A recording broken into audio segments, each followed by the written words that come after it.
What's up to all our winners out there? I want to thank you guys so much for tuning in. We're happy to have you. I'm Marcus. I'm Shakey.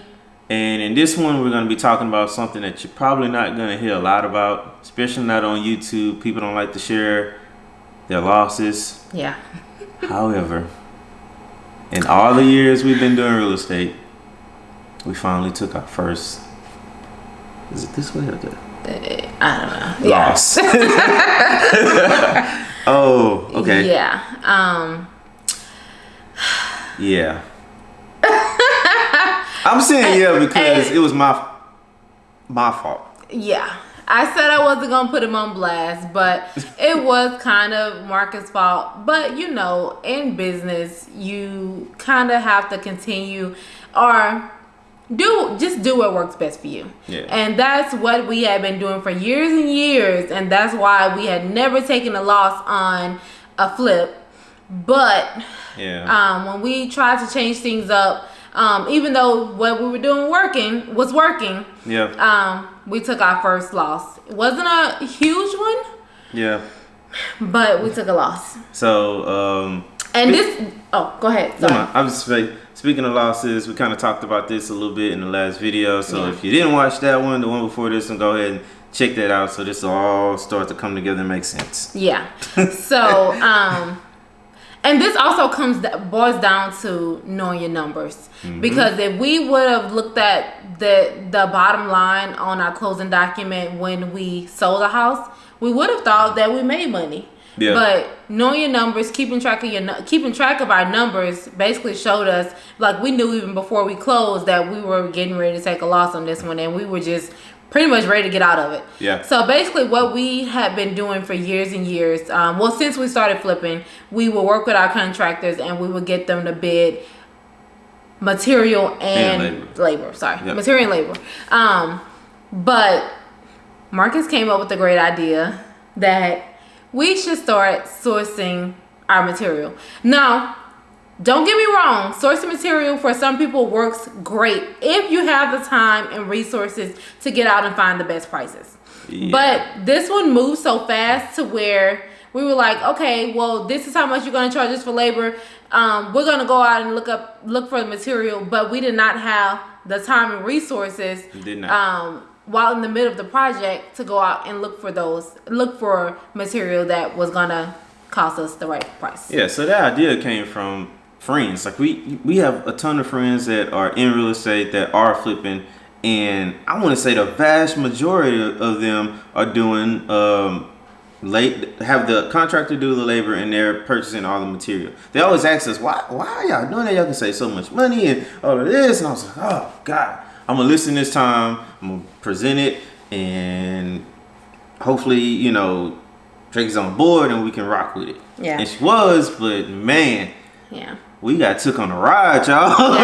Yeah. And that's not to say maybe we will. I mean, we're just taking it as a learning lesson. That's why we can laugh about it. Yeah. You never really, and I hate to say lose. You never really lose. You learn, right? So I'm gonna take the time now to while we're not working on one where we're bidding labor and material separately. I'm gonna take the time to now use my resources wisely and find resources where we can get the material at the right price where we need to be. Yeah. But what happened was he bid us a price for the labor, and then we started on the project. We found a really good place to get granite. That was no problem. Really good place to get cabinets. That was no problem. Yep. But it was the small things that got us. Big stuff wasn't a problem at all. Small things got us so bad. Our contractor, because he didn't have the material in his bid.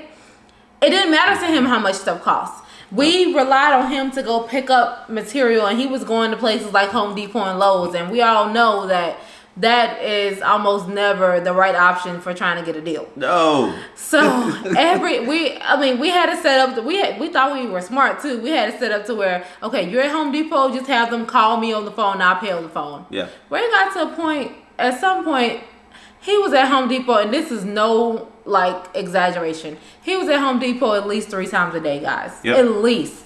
And it was $300 here, $800 there. And as I'm watching the numbers slowly go up, I'm My God. And we were tracking this stuff on a spreadsheet, by the way. Every time we went and bought something, we'll add it, and then we're just like, yo, like, this ain't what they said this is gonna be like. And we had several come togethers with the contract. We're like, hey, you cannot like get to Home Depot and just have them call us. Yeah. We need to know what your plans are over the next week, because we do have a schedule and we like to stick to the schedule. So what are you doing on the schedule, and what material is that going to require, so we can start looking. But it just didn't come together the way we thought. Yeah. It just didn't. And again, not blaming it all on our contractor either, because we should have just been smarter than that. Yeah.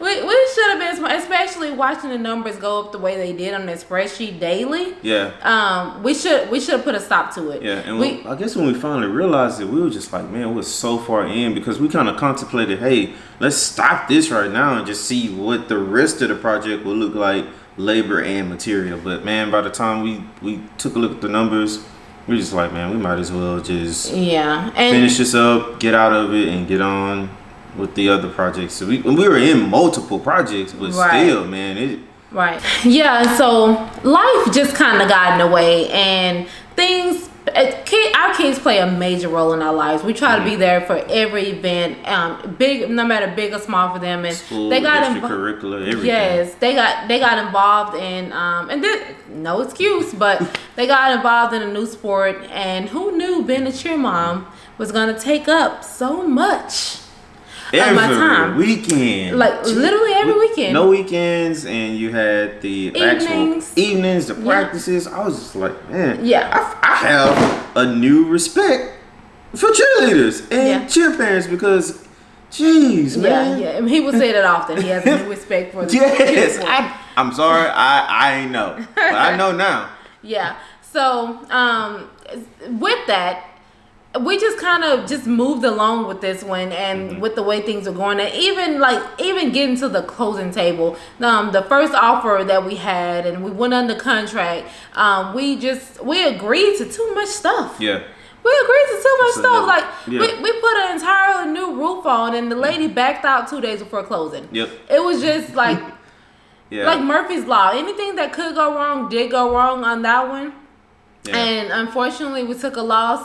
Fortunately for us, it wasn't something that knocked us out of the game. It wasn't something too devastating where we couldn't come back from. Yeah. So it wasn't too bad, but it was definitely a learning lesson. It was a learning lesson for us to do what works for us. Mm-hmm. Also, never take your foot off the gas. Never stop paying attention to where your money is going. Definitely. And also, just don't let life get in the way of business. I mean, not saying our kids are not important. We're always going to be there. You just gotta find the balance. We have to find the balance. This is one of the reasons why, going back to the video that we done, our last video, one of the reasons why we got into, one of the reasons why we started flipping more than wholesaling, because the hustle of wholesaling was just so much, and flipping, we have more time to do this. So more time, because we're leveraging so many other people's time by flipping. Exactly. So yeah, that's that. First loss. Just want to share that with you guys. And again, we looked at that number at the end of the closing statement. We would have thought we won, but we barely. I mean, the closing statement was what, 33,000? Yeah, but that was only getting some of our money back. Yeah. So if you want to know exactly how much that loss was, comment down below. Maybe we'll share with you. Maybe. If you comment down below, we'll definitely share. Yeah, for sure. All right, y'all. That's it for this one. See you in the next one. Peace.